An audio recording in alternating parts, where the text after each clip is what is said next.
Greetings and welcome to the Ora News broadcast on this Saturday afternoon. I'm Daniel Cook, your host for the English edition, which we present on weekdays at 6 p.m. And now, today's news. Some limitations will be placed upon the Bank of Albania as the result of the country gaining the candidate status. The status of candidate country comes with several rules for the Bank of Albania, which is now forbidden to give financing. These obligations come as a consequence of several conditions that Albania must fulfill as a candidate country in order to enter the European Union. The strategy of Albania's integration into the European Union states that within a moderate time period, the central bank must change the disposition of the actual law, and that this will stop it from giving loans to the government. During the last months, due to the economic crisis, the Albanian government was forced to borrow large amounts of money to fulfill the needs of the government, the needs of the country. But now such actions will be limited under the new dispositions. Experts say that these new rules will make the Albanian Central Bank even more independent from the government, and they will also limit the governmental expenses. Experts believe that these changes will be implemented in the following 4 or 5 years, and that's why the government still has some time to get loans from the central bank. According to experts, these legal changes in the strategy of integration are intended to increase the macroeconomic stability and ensure stable economic growth.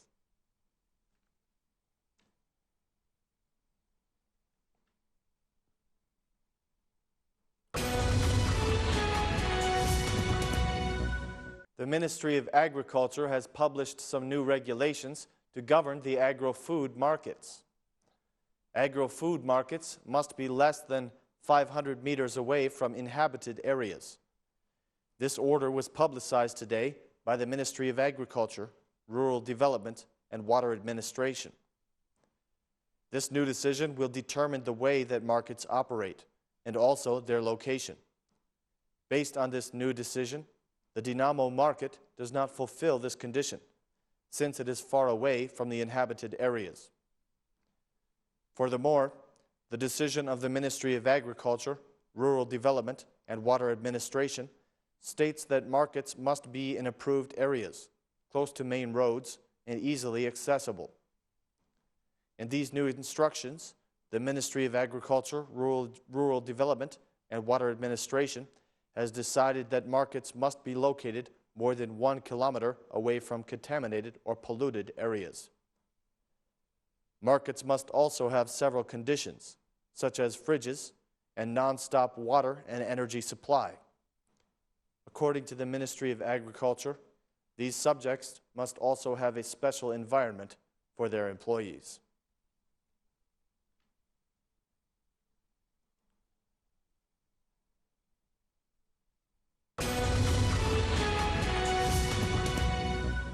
The Democratic Party has accused the Prime Minister Edi Rama of not taking measures to deal with the MP, Arben Ndoka. During a statement for the media, the deputy of the Democratic Party, Genç Polo, stated that some people connected to crime have entered the parliament, while the Prime Minister continues to be quiet, despite the proof given by the Democratic Party against the deputy, Arben Ndoka.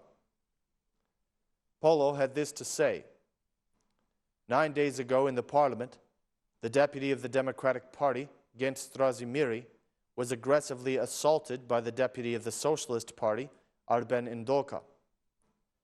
Deputy Strazimiri was holding an objective and correct speech regarding the situation of crime, and he stated that people with criminal records have entered the parliament. After this, the Socialist deputy, Ndoka, and other members of the majority assaulted him in the hall of the parliament. This is a very grave act, but in the following days, the Democratic Party published documents which prove the criminal past of Arben Ndoka. The documents publicized by the Democratic Party proved that the Socialist deputy was once convicted in Italy for prostitution and kidnapping, and most importantly, he was sentenced and served a part of his sentence in Italy. What should a prime minister do under these circumstances?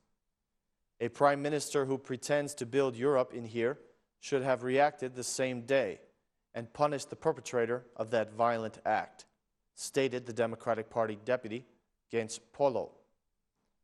Furthermore, the deputy Polo emphasized that after publishing such proof, no prime minister in Europe, America, or Africa would have stayed quiet like Rama has. He continued, he travels all over Albania to state imaginary successes and achievements, which exist only in his mind or in the minds of his cooperators. But strangely, he hasn't said a word about this matter, which has shocked the public opinion and has also shocked the international community, added the Democratic deputy, Genç Polo. He also accused the prime minister of taking power through an alliance with these people that are connected strongly to crime. According to Polo, the prime minister cannot avoid his responsibilities and must react to the incident and the accusations against one of his deputies. Unfortunately, he still hasn't answered, and we urge him to do just that. He must say something, even if that means praising his deputy for assaulting a member of the opposition. He must take legal measures to punish these criminal elements, because Arben Endoka is one of them. This is what we want to hear, and this is what all the Albanian people want to hear, concluded Polo.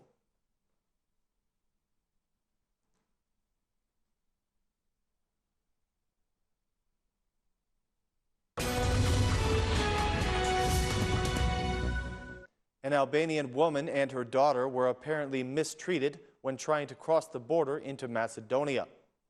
It appears that the discrimination of Macedonians against Albanians knows no age or sex. Two Albanian citizens, a woman and her daughter, have experienced a true horror at the border point of Qafthane. Luljeta Taleli and her daughter Viola were mistreated without reason by the Macedonian police, even though just 2 days ago, the Macedonian Ministry of Internal Affairs stated the opposite.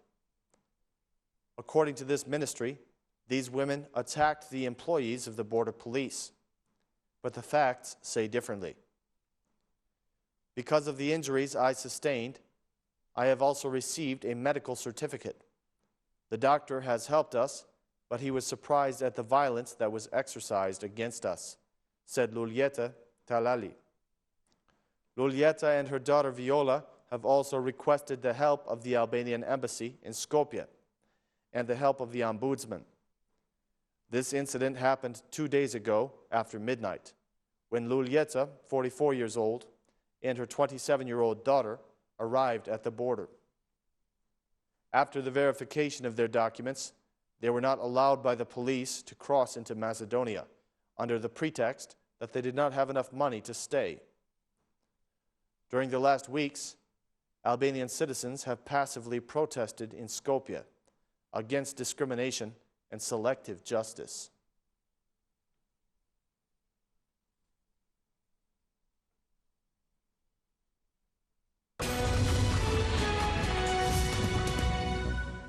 The wife of the Prime Minister Edi Rama gave an interview for Ora News yesterday evening. During the interview, she spoke about her pregnancy. Linda Rama, the wife of Prime Minister Edi Rama, appeared last night on the Ora News night show, Jamaj Vu, with the well-known journalist Mustafa Nano. In this special interview, for the first time, Linda Rama opened up about her pregnancy, her life with the Prime Minister, and also the truth about the birthday dinner of Edi Papavrami. Lady Rama stated that the couple has decided not to find out the sex of the baby. We were extremely happy when we found out what was happening, she said, adding that Prime Minister Edi Rama reacted like a basketball player that had just scored a three-pointer when he found out that she was pregnant. Regarding the debate of Prime Minister Rama with the journalist Adi Krasta, she said that this is a minor event.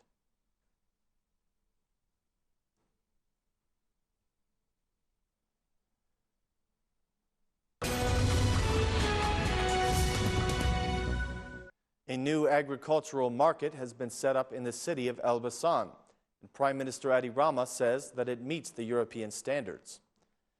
The new modern agricultural market in the city of Elbasan will create at least 300 additional jobs. This fact was made known today by Prime Minister Adi Rama, just before the opening of this market. The Prime Minister also emphasized the new perspective that must be given to the Albanian farmers in these agricultural markets. During his speech, the Albanian Prime Minister also emphasized the necessity of promoting such markets in other areas as an example of success. The agricultural market in the city of Elbasan was considered by the Prime Minister as the first modern agricultural market in Albania, which fulfills the standards of the European Union.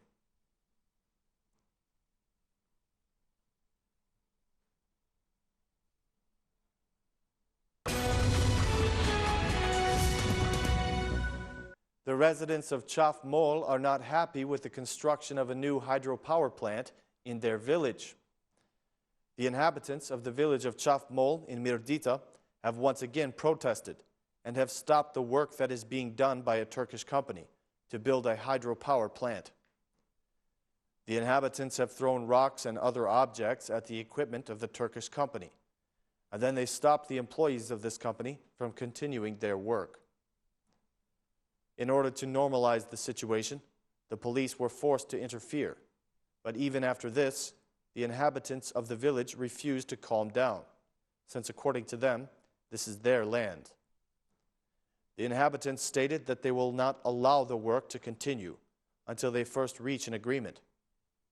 This was not the first time that the inhabitants of this village have protested against the construction of the hydropower plant, but this time, their protest escalated to the point of violence.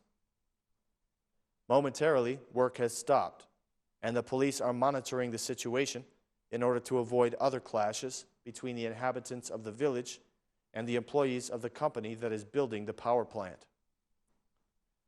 The work on the construction of this hydropower plant started 2 years ago, and the concession was given by the previous government. But since then, the Turkish company has had problems with the inhabitants, who demand compensation for the land.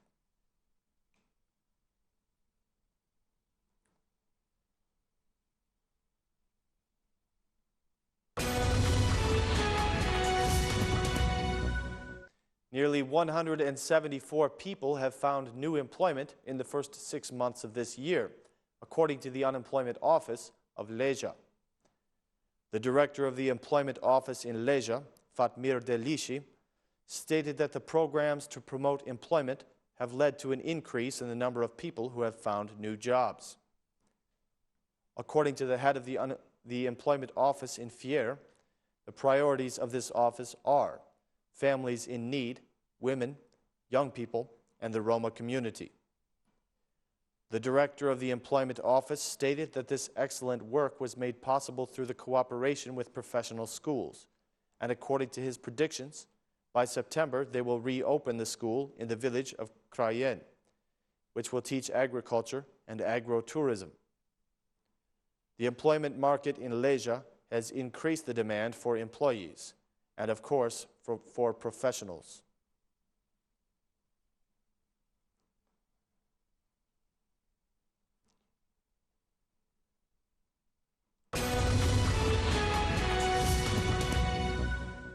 The tourist season in the town of Ksamil has reached its peak, and tourists are giving very positive reviews of the town.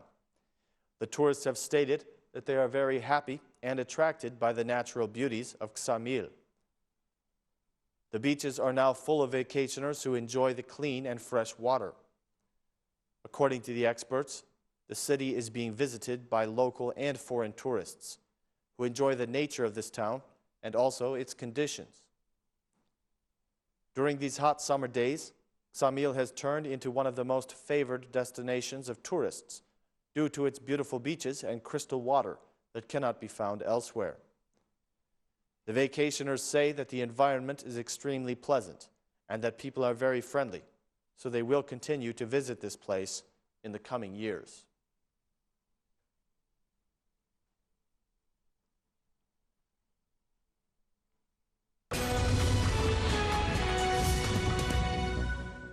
president of Serbia has stated that the relief funds that Serbia has received are good news for investors.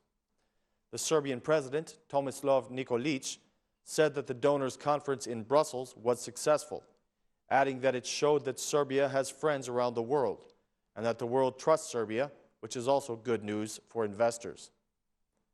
It is the result of a policy that was pursued not only by the current government, but by generations before us, Nikolic said in an interview to Radio and Television of Serbia Thursday evening.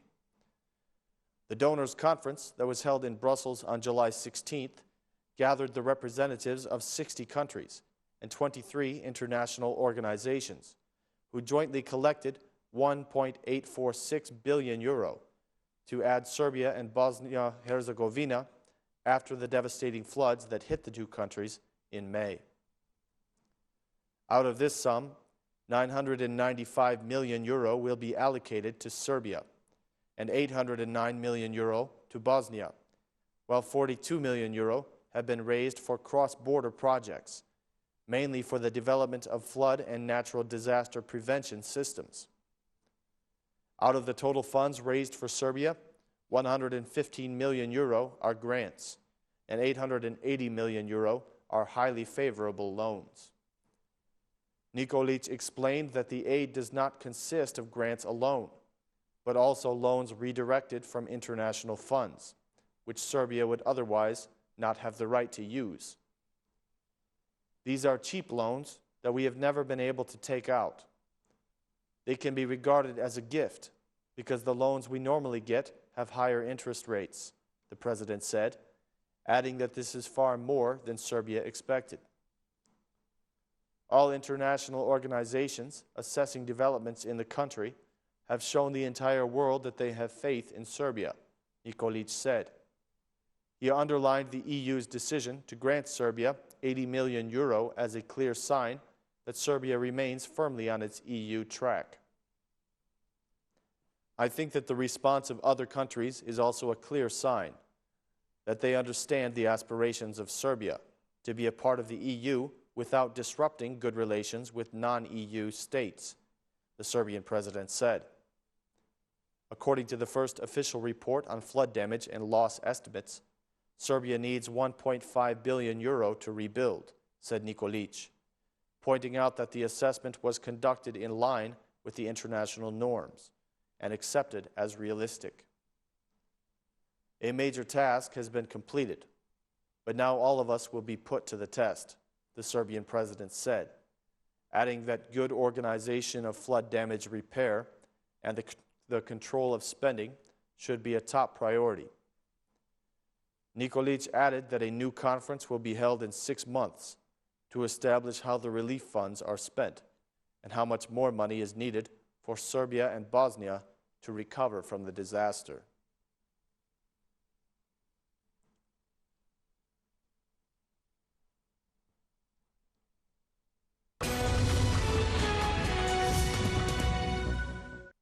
On Friday, the Serbian MPs passed a new law on flood damage repair with a majority of votes. The law will come into force a day after it is published in the official gazette and stop being valid after 1 year. The law regulates issues relating to the repair of the damage and landslides in the areas that were affected by the severe floods that struck Serbia in May. The law stipulates that measures should be taken immediately to turn life back to normal in the flood and landslide-affected areas, secure basic living conditions for the families or individuals whose houses and apartments were destroyed or heavily damaged, and create conditions for the restoration of economic and farming activities.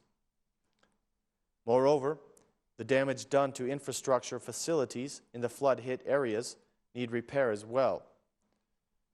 The document adds that a special law needs to provide a legal framework for speeding up the procedures of importance for the recovery process, and more flexible conditions for the implementation of the systematic solutions that secure this in an effort to ensure sustainable business conditions during the flood damage repair process. At the same time, the specific law will provide the mechanisms for ensuring transparency in spending the donors' funds and other funds that were given to Serbia to help it recover after the floods. The MPs also adopted the government report on the floods. The government of Serbia will not wait for a whole year to pass before it submits the report on flood damage to repair, which will be mandatory after the law on recovery is passed, as they will be able to file it after 3 months or sooner, the Serbian Minister of Construction, Transport and Infrastructure, Zorana Mihajlović, said on Friday. The government will not submit the report after a year, but after 3 months, and perhaps even sooner. All repair and restoration work will be public, said the minister, during the parliamentary debate on the bill on flood damage repair. The law insists on clarity and transparency, she said, adding that each dinar spent on repairs will be accounted for. Due to a technical error, the law does not list all the municipalities affected by the May floods, Mihajlović said, in response to the opposition MPs who objected that the government disregarded 77 municipalities that are in need of rebuilding, as they were not specifically listed in the bill. The New Democratic Party whip, Marko Đurišić, said that the party's MPs cannot vote for this bill because the government disregarded 77 municipalities in need of rebuilding, and because they believe that the law on recovery, which will remain in effect for 1 year, will not solve the underlying problems in the system. What will happen if a new disaster hits? Will a new law have to be passed? The public procurement law should envisage the necessary procedures so that the government should be expected to react immediately, Đurišić said. Mihajlović pointed out that systematic solutions cannot be created in a month's time, and added that she believes that the list of all landslides in Serbia will be completed by the year end, so that this problem can be addressed as well. She explained that there is no detailed map of the landslides in the country, adding that the priority issues that arose after the devastating floods in May must be resolved first. Around 40 amendments to the bill were tabled.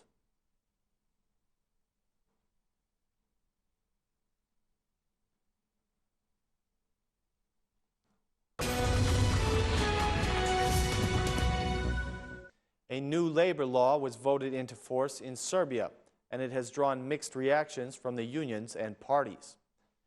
The deputies of the Serbian Assembly on Friday adopted 2 bills, amending and modifying the labor law and the law on pension and disability insurance. A total of 190 MPs voted in favor of the amendment to the labor law. 21 were against it, and 4 did not vote. The amendments to the PIO law received 190 votes in favor and 22 against, with 3 MPs not voting. The amendments to the labor law provide for the right for seniority-based compensation of 0.4% per year if the subject remains with their current employer. The redundancy payment will amount to a minimum of 1/3 of earnings for each completed year of service with the current employer. The severance package at retirement will no longer amount to 3, but rather 2 average salaries of the employee. Employees will be entitled to a 26% financial compensation for night work, but no compensation for shift work. Trade unions denounced the new legislation as being detrimental to workers' rights and organized a protest. The opposition parties claimed during the debate that the proposed changes were catastrophic and would fail to increase employment and attract investors. RTS is reporting that out of 169 amendments submitted to the bill, only 2 were accepted. The opposition DS party chief, Borko Stefanović, said that none of the key demands tabled by the trade unions were adopted. Presenting the bills earlier in the week, the Labor Minister, Aleksandar Vulin, said that the changes were designed to better protect the workers, not cause them damage, and that they represented an important step in economic reforms. This is not a law to sack workers, but to establish the necessary balance between the world of labor and the world of capital, Vu Lin said, and noted the legislation was harmonized with European rules. Furthermore, on July 18th, Serbia decided its minimum wage to be 115 RSD, which is equal to 0.98 euro. The minimum wage has not changed in Serbia for the past 2 years and is the lowest legally guaranteed wage anywhere in the world. Bulgaria and Romania are not far ahead, guaranteeing at least 1.04 euro and 1.14 euro per hour, respectively. Brazil, Lithuania, Latvia, and the Czech Republic follow, with 1.15, 1.76, 1.93, and 1.95, respectively.